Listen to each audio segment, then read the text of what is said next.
elle ne sentait plus la soie sous sa peau. Ce tissu, devenu trop familier, s'était fondu dans son corps, effaçant la frontière entre elle et l'air, une ligne qu'elle avait appris à maintenir parfaitement immobile. Les bougies respiraient dans l'obscurité. Non pas les bougies elles-mêmes, mais la flamme se mouvant avec son souffle, ou son souffle se mouvant avec la flamme. Elle ne savait plus laquelle des deux contrôlait l'autre. Le médecin derrière l'écran laqué disait que c'était ce qu'elle était censée ressentir, cette dissolution, cet effacement de la frontière entre le soi et la fonction. Sa conscience était censée devenir diffuse. Son corps devait agir sans que son esprit le dirige.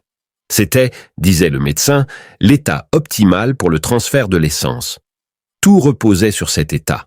L'ensemble du système dépendait de sa capacité à l'atteindre. Derrière les écrans, 3 mains effectuaient leur chorégraphie d'observation avec une précision scientifique. Une main tenait son poignet, la pression si légère qu'elle n'était presque que l'idée de pression, comptant son pouls et notant son rythme contre un tempo mesuré que le médecin portait dans son esprit. Une main tenait un miroir en bronze orienté vers la lampe à huile, attrapant la lumière et la mouvant sur son ventre dans des arcs mesurés, illuminant et ombrageant, cherchant ce que les médecins pensaient pouvoir lire dans les réactions subtiles de sa peau, la dilatation de ses pupilles, l'épanouissement de sa poitrine, la façon dont sa respiration venait en vagues. Une main tenait un pinceau, et le bruit de ce pinceau sur le papier était la seule chose qui existait à l'extérieur de son corps. Pinceau, souffle, pinceau, souffle, comme le battement de cœur de quelque chose d'immense qui la contenait totalement, comme si elle était absorbée dans un organisme plus grand qu'elle, une machine construite pour la consommer et extraire ce qui la rendait précieuse. « Est-ce que ça se passe ?» demanda le médecin principal d'une voix basse. Pas à elle. Elle avait appris depuis longtemps que ces mots n'étaient pas requis pendant ses examens. Elle avait appris qu'ouvrir la bouche était une violation du protocole. Pas à elle, mais au unique, cet être se tenant à la porte de la chambre, la frontière entre le privé et l'observé. Peut-on lire dans les pupilles les signes involontaires? Le unique répondit, d'une voix plate et clinique, celle de quelqu'un décrivant des phénomènes astronomiques ou le mouvement des planètes. La dilatation est stable et progressive. L'humidité augmente dans le bon ordre. Il n'y a pas d'artifice. La réponse est authentique. Le pic approche. Le système fonctionne correctement selon les spécifications. Elle aurait voulu expliquer qu'elle n'était pas là du tout, que son corps accomplissait quelque chose de totalement détaché de son esprit, peut-être définitivement. Qu'elle pouvait se regarder depuis le plafond, voir la soie, les mains, la chambre impériale aux murs de couleur sang ancien. Voir l'empereur allongé près d'elle, les yeux fermés, la respiration forcée et contrôlée, et ne ressentir absolument rien à ce sujet, car rien ne lui appartenait plus depuis qu'elle avait 14 ans et que les éclaireurs étaient venus dans son village à l'automne. Mais l'entraînement avait été suffisamment approfondi pour pénétrer même les parties de son esprit tentant de se rebeller. Parler uniquement lorsqu'on lui parlait, bouger seulement selon les schémas prescrits, penser uniquement dans les canaux qu'ils avaient sculptés dans son esprit, comme l'eau taillant la pierre. Les voies neuronales avaient été redirigées. La possibilité de résistance avait été ingénieusement retirée de sa conscience.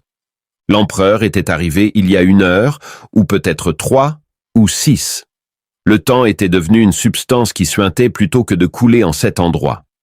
Les calendriers extérieurs ne signifièrent rien. Les jours n'avaient plus de forme. Elle avait appris à arrêter de mesurer le temps. Il était plus vieux qu'il n'en avait l'air dans les processions cérémoniales, sa peau marquée par les pratiques mêmes qu'il espérait inverser par son corps. L'officiel disait qu'il avait 67 ans.